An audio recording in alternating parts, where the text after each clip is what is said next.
सभी को संगम नमामि। मैं डॉक्टर वीरेंद्र सिंह। अभी मैं भंते जी को सुन रहा था कि ओबीसी कभी आदिकाल से नहीं जुड़े हैं। ये भी एक भ्रम की स्थिति ही है कि कुछ समणों में ओबीसी भी रहे हैं और सभी इकट्ठे थे। बहुत लोग नहीं जुड़े हैं, उसके पीछे वजह वही है कि उनको समझ में नहीं आया, हमारी बात समझ में नहीं आई है और ये समझना जरूरी है। मैं पिछले 2-3 दिन से एक बहुत अच्छी पहल थी इस जूम मीटिंग में कि अब हमारे साथी अपने अनुभव बता रहे थे।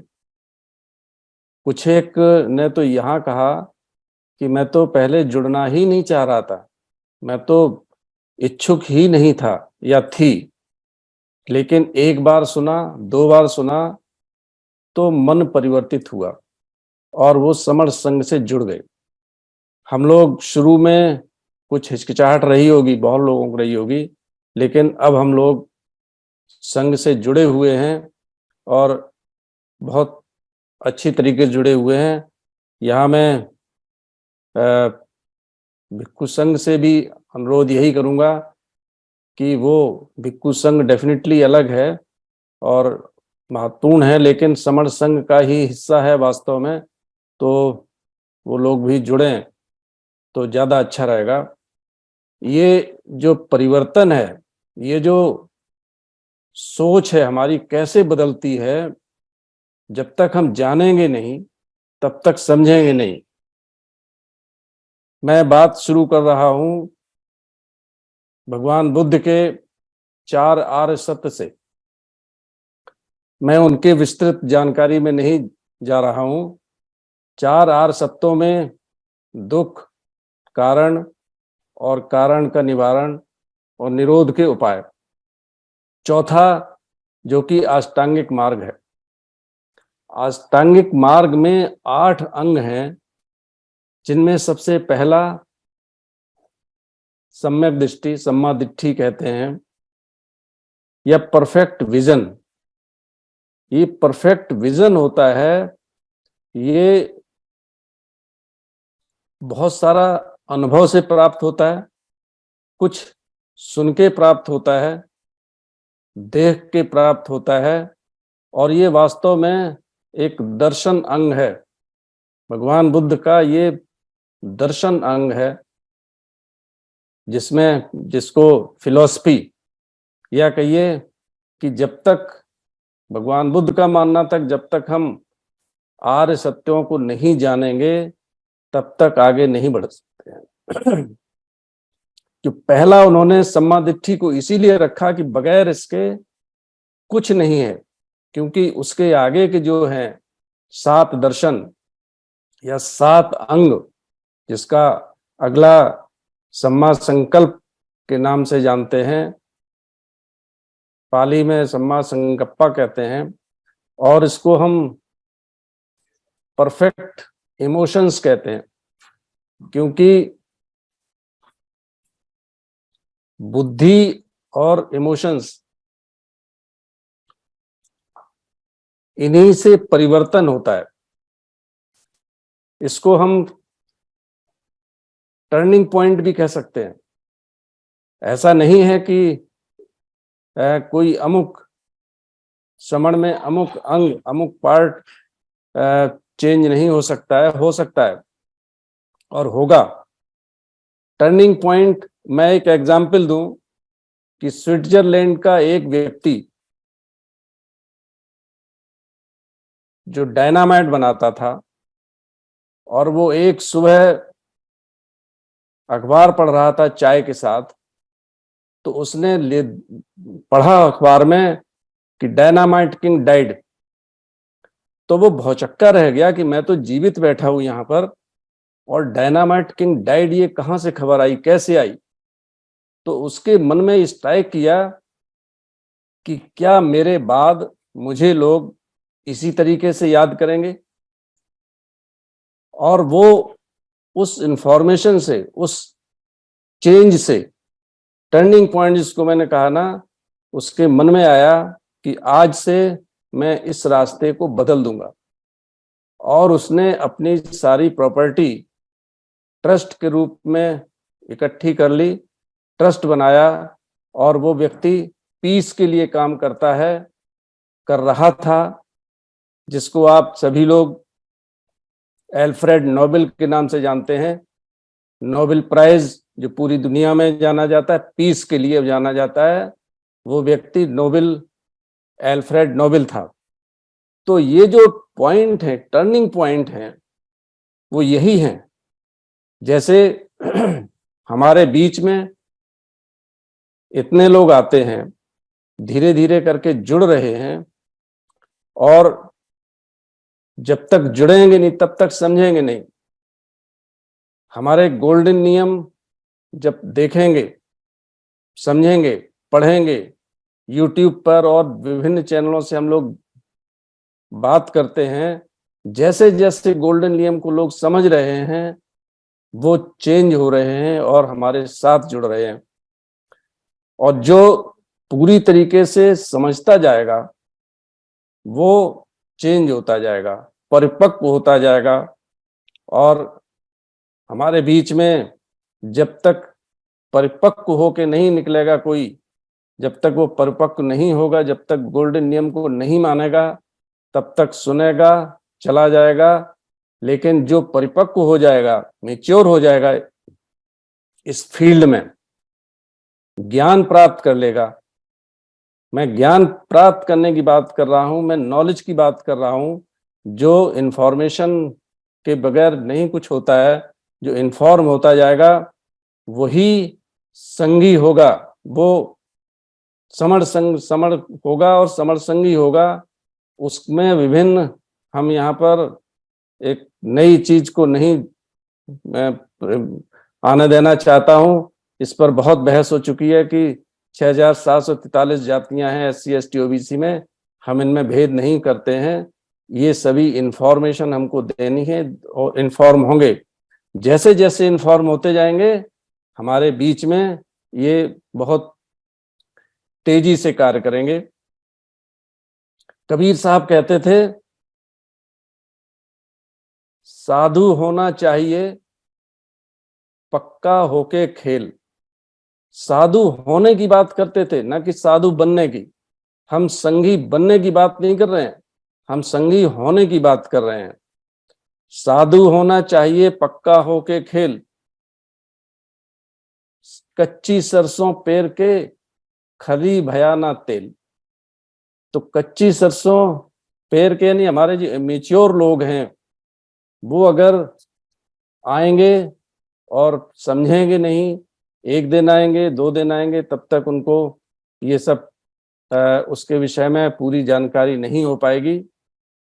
और इसी शिक्षा की बात हम करें, हमारा मूल जो आज के कंसेप्ट में है, वो शिक्षित होना है। शिक्षा के बगैर न संगठित कोई हो सकता है, न ही संघर्ष कर सकता है, क्योंकि शिक्षा ही एक, भगवान बुद्ध ने समझाया, अत्त दीपो भव, अपना प्रकाश स्वयं बनो।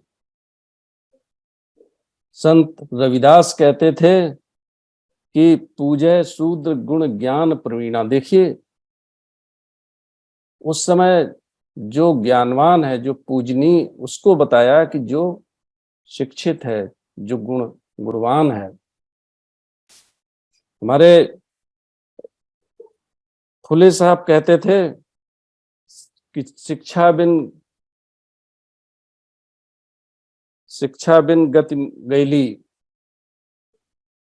और बाबा साहब ने तो स्पष्ट कहा कि एजुकेट, बी एजुकेट, शिक्षित हो। लेकिन शिक्षा का मेरा आशय ये नहीं है कि किताबी कीड़े बनिए, या सभी के सब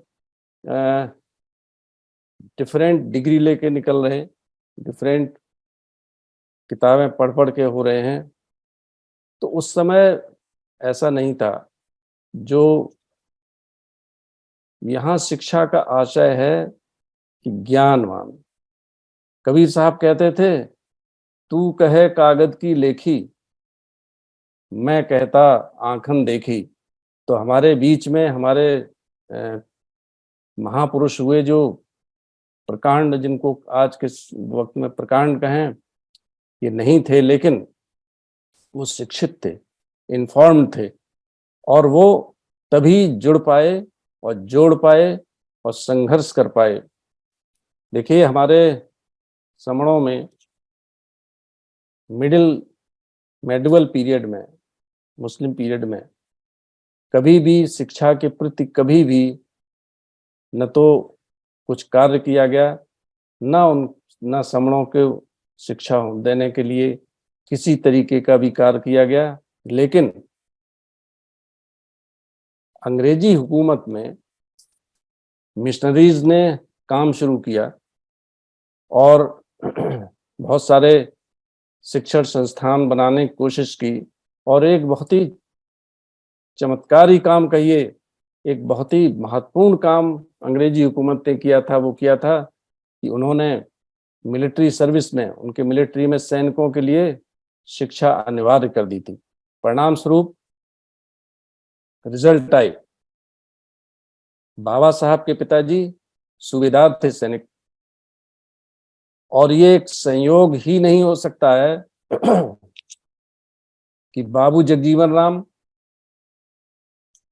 मान्यवर कांशीराम, इनके पूर्वज भी कहीं ना कहीं सैनिक, उसमें जॉब में, शिक्षा से जुड़े हुए थे, शिक्षित थे इन लोगों के। तो शिक्षा का ये महत्व है कि हम लोग एक नए उस पर जा सकते हैं, अगर शिक्षित होंगे तो आगे बढ़ सकते हैं। बाकी बाबा साहब के द्वारा जो संविधान की रचना हुई 1950 में, लागू हुआ, उसमें बाबा साहब ने जिस तरह के प्रावधान किए, उसके बाद हम में एक आशा जागी कि अब हमारे सब बराबर हो गए, शिक्षा सभी को मिलेगी, और उसमें वमन हो या समण हो, सभी बराबर के स्कूल में बैठेंगे, पढ़ेंगे। लेकिन नहीं, देखा ये गया कि उस समय समण जिस स्कूल में जाते थे वो बमन लोग बहिष्कार करते थे, पढ़ाने में भी बहिष्कार करते थे, हिंसा का भी बर्ताव होता था। बाबा साहब उनके एक बहुत बड़े एग्जाम्पल हैं कि वैसा नहीं होने देते थे कि एक ही स्कूल में पढ़ें। और जो संविधान निर्माता, खासकर बाबा साहब, इनको ये अंदेशा था कि फ्यूचर में ये जो समाज विरोधी या जो इस तरह के लोग हैं, वो शिक्षा में भेदभाव करेंगे, एससी एसटी ओबीसी को शिक्षित होने में बहुत भेदभाव करेंगे। तो आर्टिकल 46 में उन्होंने प्राविधान किया था कि एससी एसटी ओबीसी के लिए शिक्षा का जरूरी जिम्मेदारी राज्य देखेंगे। लेकिन सन 50 से अब तक अभी भी 25% एससी एसटी ओबीसी साक्षर नहीं है। ये एक बहुत ही दुर्भावना वाली बात है।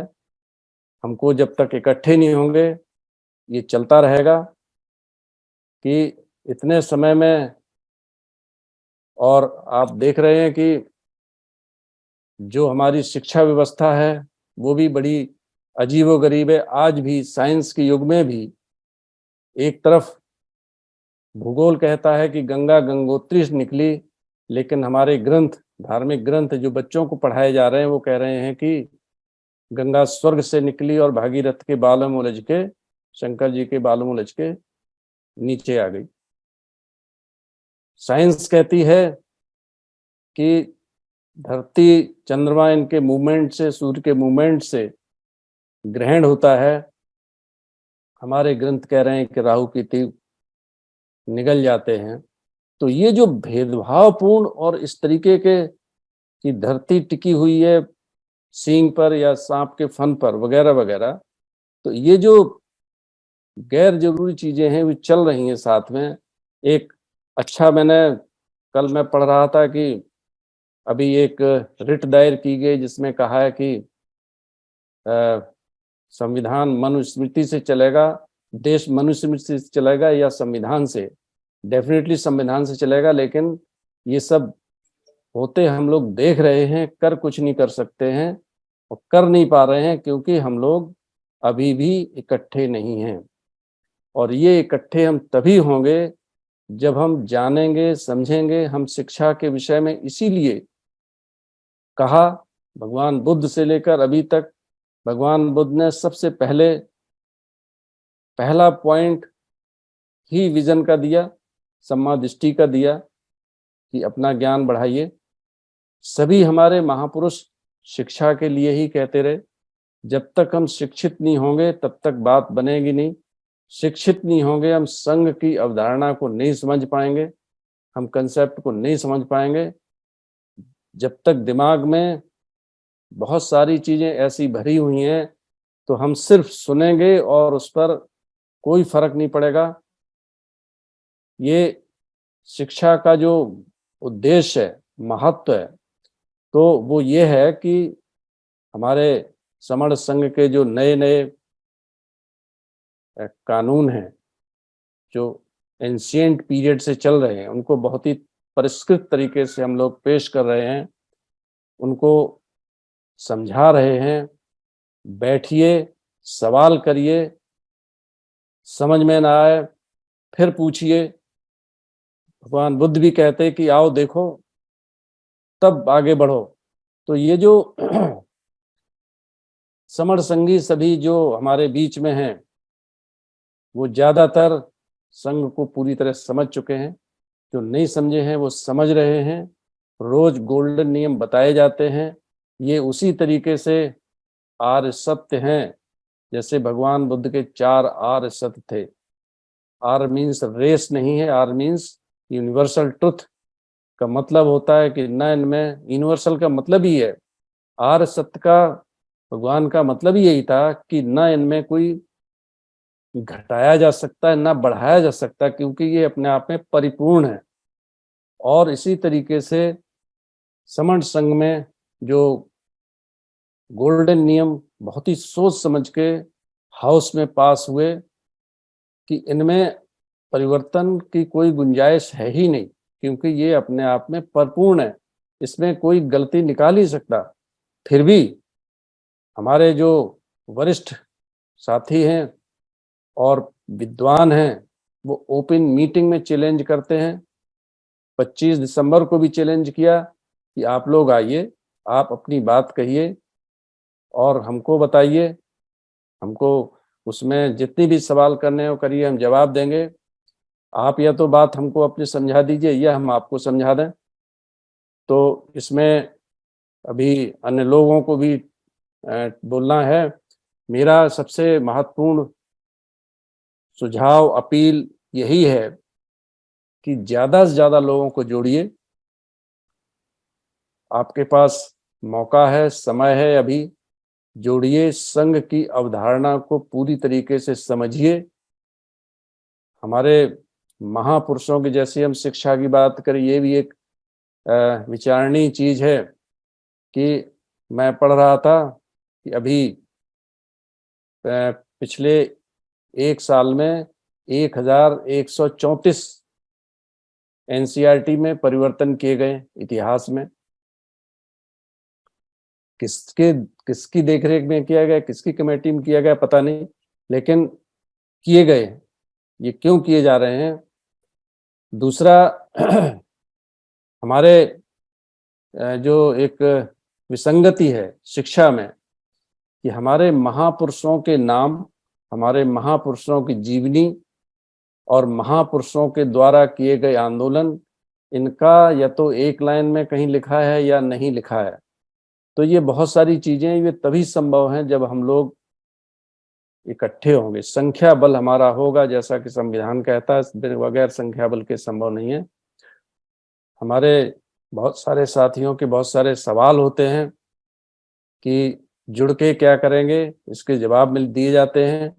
और जिसके क्वेरी होते हैं हर रोज 10 बजे के बाद सवाल पूछने का सभी को अधिकार है और सवाल पूछे जाते हैं और हम लोग जवाब भी देते हैं। तो जिसके जो प्रश्न हैं वो जरूर पूछिएगा। और शिक्षा बहुत ही इम्पोर्टेंट है। हम शिक्षा के ऊपर इसीलिए आज विशेष तौर से ये बहुत सारा आपको बताया कि भगवान बुद्ध से लेकर अब तक हमारे महापुरुषों का भी वही था। देखिए साहू जी महाराज को लीजिए, महात्मा फुले को लीजिए, इन लोगों ने शिक्षा क्षेत्र में बहुत काम किया। क्यों किया? क्योंकि उनको पता था कि बगैर शिक्षा के कुछ नहीं हो सकता। शिक्षा के बगैर आप समझ नहीं पाएंगे, ऑर्गेनाइज नहीं हो पाएंगे, और उसके अगर ऑर्गेनाइज नहीं हो पाएंगे तो संघर्ष नहीं कर पाएंगे। इसलिए शिक्षा को आगे रखिए। शिक्षा मीन्स शिक्षित होइए, इन्फॉर्म होइए, जानकारी करिए और संघ में सहयोग करिए, सम्मिलित होइए और हमारे और लोगों को भी जोड़ने में सहयोग करिए। अभी आगामी 12 फरवरी को संगीति है, उसके लिए भी तैयारी करिए। आप सबने सुना, समझा, आपको बहुत बहुत आभार। संगम नमामि।